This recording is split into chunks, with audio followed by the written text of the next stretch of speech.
Hello प्यारे बच्चों, स्वागत आप सबका आपके अपने YouTube चैनल वीर नाइन्थ क्लास मैथ में। हम कर रहे हैं chapter 1.3 and question number is third. First part है, रीड कीजिए पहले क्वेश्चन को। Express the following in the form of P by Q. किस फॉर्म में एक्सप्रेस करना है? हमें पी बाई क्यू की फॉर्म में एक्सप्रेस करना है। और जब भी आपको पी बाई क्यू की फॉर्म में एक्सप्रेस करना हो बेटा, तो आपको पता है कंडीशन ये होती है कि q is not equal to क्या हो, जीरो हो। Where p and q are integers, where p and q क्या हो, इंटीजर्स हो। ठीक है, फर्स्ट पार्ट में लिख रखा है 0.6 के ऊपर बार। एक इंपॉर्टेंट इन्फॉर्मेशन बेटा, अगर इस चैनल पे आप नए हो, चैनल को सब्सक्राइब नहीं किया है तो चैनल को सब्सक्राइब कर लीजिए, नोटिफिकेशन बेल को ऑन कर लीजिए और अपने जितने भी फ्रेंड्स हैं उनके साथ इस वीडियो को शेयर कर दीजिए, क्योंकि इस चैनल पे कंप्लीट मैथ आपको 1 बाय 1 क्वेश्चन सोल्व करवाया जाएगा। तो बताओ, क्या ये वाला जो फर्स्ट पार्ट है 0.6 के ऊपर बार है, ये जो बार लिख रखा है बेटा, इस बात का मतलब क्या यही होगा क्या कि ये जो 6 वाला डिजिट है ये अपने आप को रिपीट कर रहा है? कितने टाइम रिपीट कर रहा है ना? इन्फिनिटी टाइम रिपीट कर रहा है, तभी इसके ऊपर क्या लगा दिया गया होगा, बार लगा दिया होगा। तो क्या इसको हम लिख सकते हैं 0.666 और ये अपने आप को इन्फिनिटी टाइम रिपीट कर रहा है, तो इसके ऊपर हमने क्या लगा दिया गया था, बार लगा दिया गया। क्लियर है? अब एक बात करते हैं बेटा, एक काम क्या करते हैं, इसको लेट कर लेते हैं, लेट कर लेते हैं इसको, इस पूरी एक्सप्रेशन को let x is equal to 0.6666 और कहाँ तक है ये, इन्फिनिटी टाइम, मतलब ये चलता जाएगा, non terminating but repeating number है ये, है ना। इसको मान लेंगे इक्वेशन नंबर 1। क्या मान लेंगे? Equation number 1। अब आपको क्या काम करना है, अब आपको मैं एक बात बता रहा हूँ, उसको हमेशा ध्यान रखना है। जैसे यहाँ 1 डिजिट के ऊपर बार है, तो जितने डिजिट के ऊपर बार है ना उतने से मल्टीप्लाई करना है। यहाँ 1 डिजिट के ऊपर मल्टी बार है तो 10 से मल्टीप्लाई करेंगे। जैसे सेकंड क्वेश्चन होगा तो उसके 2 डिजिट के ऊपर बार होगा तो 100 से मल्टीप्लाई करेंगे। मान के चलो कोई ऐसा क्वेश्चन आता है जिसके 3 डिजिट के ऊपर बार हो, यानी कि 3 डिजिट उसके बार बार रिपीट करे, तो आपको 1000 से मल्टीप्लाई करना है। और 4 के ऊपर बार हो तो 4 जीरो यानी कि 10,000 से मल्टीप्लाई करना है। यहाँ 1 डिजिट के ऊपर बार है तो हम क्या करेंगे, मल्टीप्लाई करेंगे, बाय मल्टीप्लाई बाय 10। किससे मल्टीप्लाई करेंगे? 10 से मल्टीप्लाई करेंगे। क्यों कर रहे हैं 10 से? क्योंकि 1 डिजिट के ऊपर 12, multiply by 10 to equation 1, equation 1 on, equation 1 on both side, यानी कि हम दोनों साइड किससे मल्टीप्लाई कर देंगे, 10 से मल्टीप्लाई कर देंगे। अच्छा, ये बोथ साइड वाली क्या बात है, क्योंकि आपको पता है ना x इज इक्वल टू, यानी कि लेफ्ट हैंड साइड में राइट हैंड साइड में दोनों की वैल्यू इक्वल है, तो दोनों साइड हमें किससे मल्टीप्लाई करना पड़ेगा, 10 से करना पड़ेगा। 10 से क्यों किया?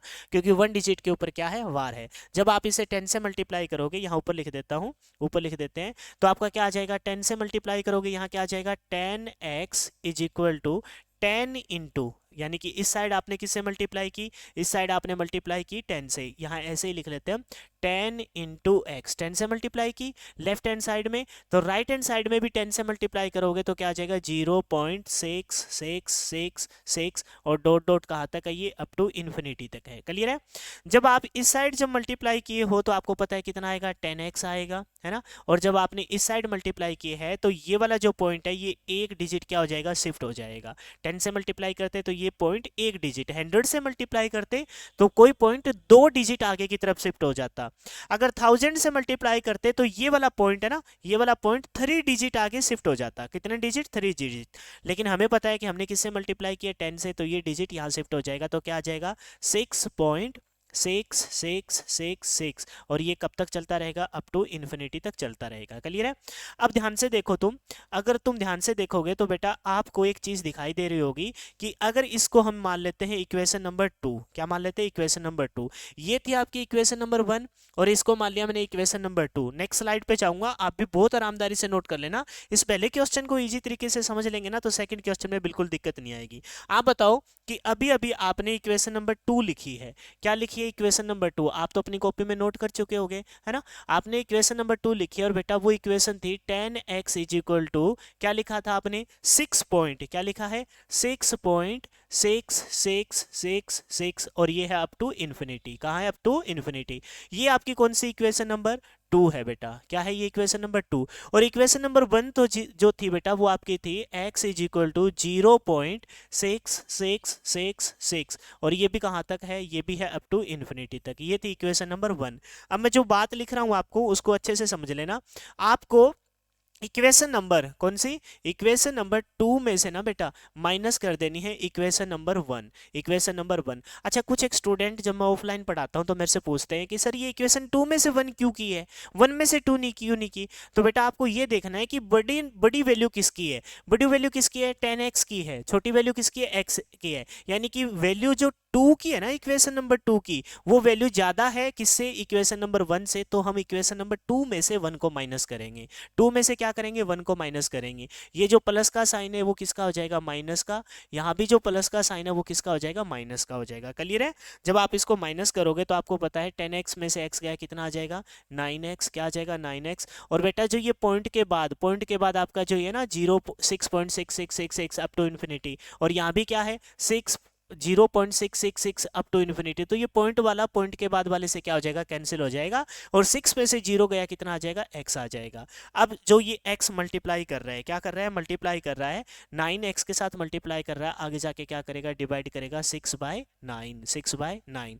अब हम इसको p बाई क्यू के फॉर्म में लिख चुके हैं। हमें यही तो बताना था ना, हमें यही तो बताना था कि इसको एक्सप्रेस कीजिए किस फॉर्म में, p बाई क्यू के फॉर्म में एक्सप्रेस कीजिए। और कंडीशन ये की थी कि q is not equal to क्या हो, 0 हो। तो ध्यान से देखो, हमने भी p बाई क्यू के फॉर्म में लिख दिया इसे, क्योंकि x जो माना था हमने, x जो माना था वो इसी को तो माना था, इसी एक्सप्रेशन को तो x माना था। यानी कि जो x की वैल्यू आई है वो आ गई आपकी 3/9। और जो x माना था किसको आपने, तो नेक्स्ट स्टेप में अगर आप लिखना चाहो, नेक्स्ट स्टेप में आप लिखना चाहो तो x आपने किसने माना, किसको माना था, 0.6 के ऊपर बार को माना था, उसकी जगह वापस रख देंगे, और वो किसके इक्वल आ गया, 6/9 के इक्वल आ गया। ये अपना आंसर हो जाएगा, क्या हो जाएगा, ये अपना आंसर हो जाएगा p बाई क्यू के फॉर्म में। लेकिन बेटा इसको अगर आप काटना चाहो तो भी काट सकते हो, जैसे आप इसको 3 से काटोगे तो 3 2 जा 6, 3 3 जा 9, ये भी आपका एक आंसर हो सकता है। लेकिन ये आपका बेस्ट आंसर माना जाएगा, क्योंकि हमें सिर्फ p बाई क्यू के फॉर्म में लिखना था, ना कि उसे सिंप्लीफाई करके। क्लियर है। ये था आपका थर्ड क्वेश्चन का फर्स्ट पार्ट। बड़ा इंटरेस्टिंग, बड़े मजेदार क्वेश्चन है, 101% एग्जाम में पूछा जाएगा। फर्स्ट क्वेश्चन में टाइम लगाए, सेकंड में लगाने की जरूरत नहीं होगी। इसको आप अच्छे से समझदारी से बिल्कुल अच्छे से नोट कर लीजिए। मिलते हैं नेक्स्ट इसके पार्ट में, फिलहाल के लिए इतना ही। Thanks and have a nice day.